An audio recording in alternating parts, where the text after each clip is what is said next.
India வரப்போகும் புதுரக விமானம் வெளியான அறிவிப்பு.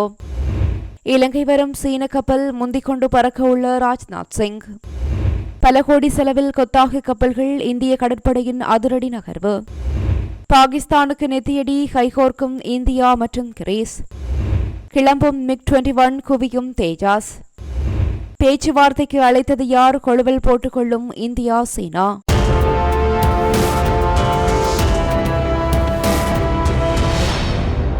எம்ட்ரேயரின் தலைமை நிர்வாக அதிகாரி பிரான்சிஸ்கோ கோம்ஸ் நெட்டோ இந்தியாவினுடைய சவாலான உயரமான பகுதிகளில் தங்கள் C-390 மில்லினியன் விமானங்களின் திறன்களை காண்பிப்பதில் நிறுவனத்தின் ஆர்வத்தை வெளிப்படுத்தியுள்ளார். இந்த விமானத்தின் பன்முகத்தன்மை அதிக உயரத்தில் குறுகிய அல்லது செப்பனிடப்படாத ஓடுபாதைகளில் செயல்படும் திறன் உட்பட பல திறன்களின் பெயரில் இந்திய விமானப்படைக்கு ஒரு சிறந்த பங்காளராக குறித்த விமானம் செயற்பட முடியும் எனவும் நம்பிக்கை அளிக்கின்றது. C-390 மில்லினியம் பிரேசிலிய விமானப்படையுடன் முழு செயல்பாட்டு திறனை அடைந்துள்ளது மற்றும் காற்றுக்கு காற்று எரிபொருள் நிரப்புதல், மருத்துவ வெளியேற்றம் மற்றும் சரக்கு போக்குவரத்து போன்ற பல்வேறு திறன்களை வழங்குகின்றது.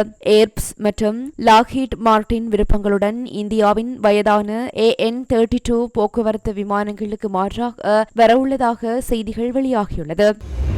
மூலோபாய முதலீடுகள் மற்றும் இருதரப்பு விவாதங்களை மையமாக கொண்டு இந்திய பாதுகாப்பு அமைச்சர் ராஜ்நாத் சிங் செப்டம்பர் தொடக்கத்தில் இலங்கைக்கு பயணம் செய்ய உள்ளார். இந்த பயணத்தின் போது இரு நாடுகளுக்கும் இடையே பெட்ரோலிய தயாரிப்பு பரிமாற்ற குழாய் திட்டத்திற்கான திட்டங்களை சிங் ஆராய்வார் என தெரிவிக்கப்படுகிறது.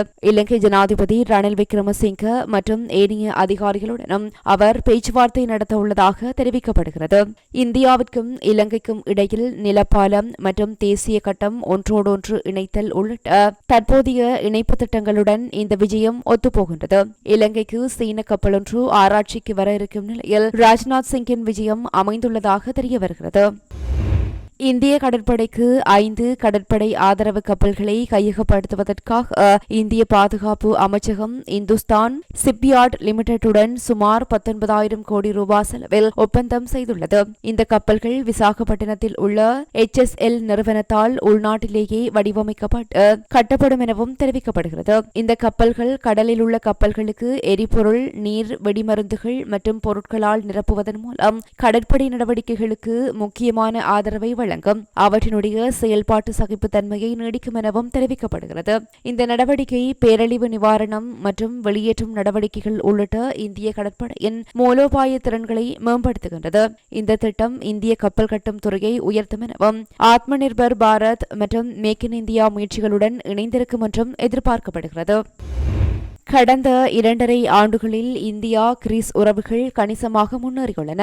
அதன் ஒரு பகுதியாக இந்திய பிரதமர் நரேந்திர மோடி ஏதென்ஸுக்கு விஜயம் செய்துள்ள நிலையில் இது 4 தசாப்தங்களில் முதல் இந்திய பிரதமர் வருகையை குறிக்கின்றது. வர்த்தகம், கப்பல் போக்குவரத்து, குடியேற்றம் மற்றும் பாதுகாப்பு ஒத்துழைப்பு தொடர்பான விவாதங்கள் மற்றும் சாத்தியமான ஒப்பந்தங்களை இந்த சந்திப்பின் போது இரு நாட்டு தலைவர்களும் கைச்சாத்திடுவர் என தெரிவிக்கப்பட்டுள்ளது. பிராந்திய விரிவாக்கத்தை நாடும் பாகிஸ்தான் துருக்கி கூட்டணியை எதிர்கொள்வதை நோக்கமாக கொண்டு பாதுகாப்பு ஒத்துழைப்புகள் பற்றியும் முக்கியமாக விவாதிக்கப்படும் என தெரிவிக்கப்படுகிறது.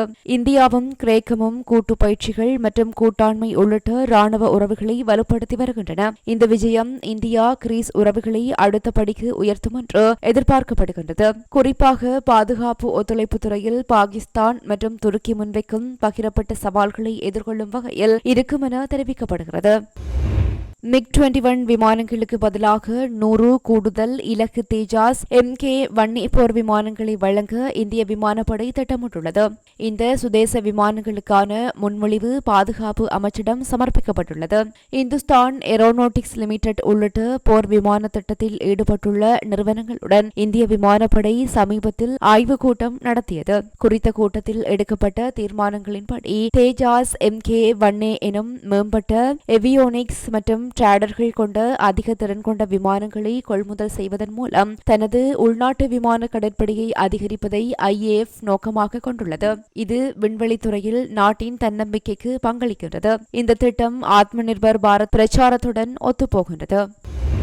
15வது பிரிக்ஸ் உச்சி மாநாட்டையொட்டி சீனாவும் இந்தியாவும் தங்களது பேச்சுவார்த்தை தொடர்பாக அறிக்கைகளை பரிமாறிக்கொண்டன. இந்தியாவின் வேண்டுகோளின் பேரில் இந்த சந்திப்பு நடந்ததாக சீனா ஆரம்பத்தில் கூறியது. ஆனால் இந்திய வட்டாரங்கள் இதை நிராகரித்தன. இருதரப்பு சந்திப்புக்கான நிலுவையில் உள்ள கோரிக்கைகள் சீன தரப்பிலிருந்து வந்தது என்று கூறியது. உச்சி மாநாட்டின் போது இரு தலைவர்களும் முறைசாரா உரையாடலை மேற்கொண்டனர். சீன இந்திய உறவுகள் மற்றும் பகிரப்பட்ட நலன்கள் குறித்த நேர்மையான விவாதத்தை சீன அறிக்கை எடுத்துரைத்தது. இந்த உச்சி மாநாட்டின் போது சீன அதிபர் ஜி ஜின்பிங்குடன் தீர்க்கப்படாத எல்லை பிரச்சினைகள் குறித்து இந்திய பிரதமர் நரேந்திர மோடி கவலை தெரிவித்தார். எல்லையில் படைகளை திருப்பப் பெறுதல் மற்றும் விரிவாக்கத்திற்கான முயற்சிகளை தீவிரப்படுத்த இரு தலைவர்களும் ஒப்புக்கொண்டனர். எஞ்சியிருக்கும் பிரச்சினைகளை தீர்ப்பதற்கு எல்லைப் பகுதிகளில் அமைதியை பேணுவதற்கு அண்மையில் ஒப்பந்தம் செய்யப்பட்டுள்ள நிலையில் இரு நாடுகளுக்கு இடையேயான நெருக்கடியான உறவுகள் தொடர்ந்து பேச்சுவார்த்தைகளின் மையமாக இருந்து வருகின்றன என்பதும் குறிப்பிடத்தக்கது.